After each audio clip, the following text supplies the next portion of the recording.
우리가 하루의 일을 마치고 푹신한 침대 위에서 꿈속에 빠져있을 때 우리의 몸에선 우리가 알지 못하는 20가지의 사건, 사고들이 일어나고 있습니다. 잠이 들게 되면 대부분의 근육이 움직이지 않아 적은 열량을 소모하게 됩니다. 그렇게 되면 자연스럽게 체온도 떨어지게 되죠. 하루 중 가장 체온이 낮은 시간은 새벽 2시 반쯤이라고 합니다. 눈꺼풀이 덮여있긴 해도 우리의 눈은 자는 와중에도 열심히 움직이고 있습니다. 처음 잠에 들게 되면 가볍게 왔다 갔다 하지만 깊은 잠에 빠지게 되면 실룩실룩거리며 더 많은 움직임을 보인다고 하네요. 잠에 빠지는 첫 단계에서 우리의 몸은 가끔씩 움찔합니다.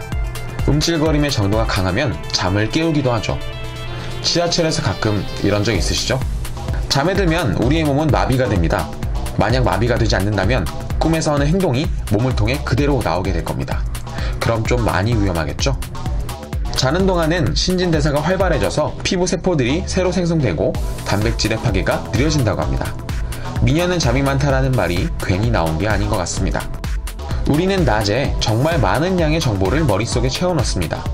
다행인 건 잠을 자는 동안에 쓸데없는 정보는 잊혀지게 되고 중요한 정보는 장기 기억으로 넘어가게 된다는 사실입니다.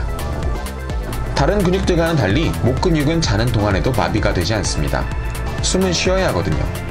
대신 목구멍은 평소보다 조금 더 좁아집니다. 이게 바로 우리가 코를 고는 이유이죠. 자는 동안엔 주간보다 많은 양의 호르몬이 분비됩니다. 특히 프로락틴이라는 면역력을 높여주는 호르몬이 많이 나와서 잠을 잘 자야 건강한 육체를 유지할 수 있다고 합니다. 방금 말한 것처럼 자는 동안 나오는 프로락틴이 면역력을 증진시킵니다. 감기 바이러스를 가진 사람을 잠을 좀 못 자게 해봤더니 이 프로락틴의 생성량이 적어지고 감기 바이러스에 대한 항체를 만들어낼 수 없었다는 연구 결과도 있다고 합니다. 우리가 자는 동안엔 땀을 흘리거나 숨을 쉬면서 많은 양의 체내 수분을 빼앗기게 됩니다. 아침에 일어나면 몸무게가 줄어드는 이유가 바로 이 때문이죠. 침을 만들어내기 위해선 충분한 수분을 섭취해 주어야 합니다.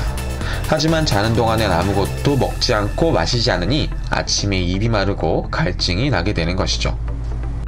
100명 중 5명의 사람은 잘 때 이를 간다고 합니다. 하지만 아직도 확실한 원인이 밝혀지지 않았죠. 무의식 속에서 스트레스 해소를 위해 하는 행동이라고 추측된다고 합니다.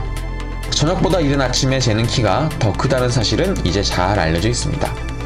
자는 동안에는 척추가 몸무게를 지탱할 필요 없어 쫙 펴질 수 있기 때문이죠. 목류병을 가진 사람은 자는 중에도 감정 표현을 하고 다양한 행동을 합니다. 대부분의 경우에는 육체에 해가 되지 않지만 극심한 경우 집 밖을 나가서 사고를 당하는 경우도 있다고 합니다. 자는 동안에는 뇌의 산소 공급이 활발하게 되고 이를 위해 체내 혈류가 증가하여 성기에까지 많은 양의 피가 쏠리게 됩니다. 이게 바로 많은 남성들이 아침에 깨어났지만 바로 일어날 수는 없는 그 이유입니다. 사람은 하루에 3개에서 5개의 꿈을 꾼다고 합니다.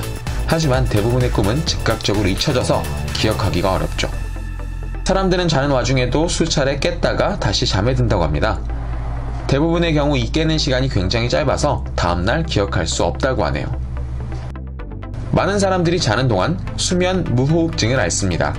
숨을 멈추게 되는 시간은 짧게는 몇 초에서 길게는 분 단위까지 이를 수 있어 상당히 위험하다고 하네요.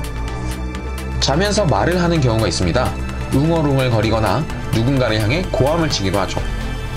꿈에서 누군가에게 말하던 것이 수면 단계가 바뀌는 와중에 현실로 나오게 되는 것입니다. 잠을 자는 동안 신경계는 외부의 감각을 느낄 수 없게 됩니다. 따라서 자는 동안에는 외부의 소리를 듣거나 냄새를 맡을 수 없게 되는 것이죠. 그렇다고 자는 사람을 몰래 때리면 안 되겠죠?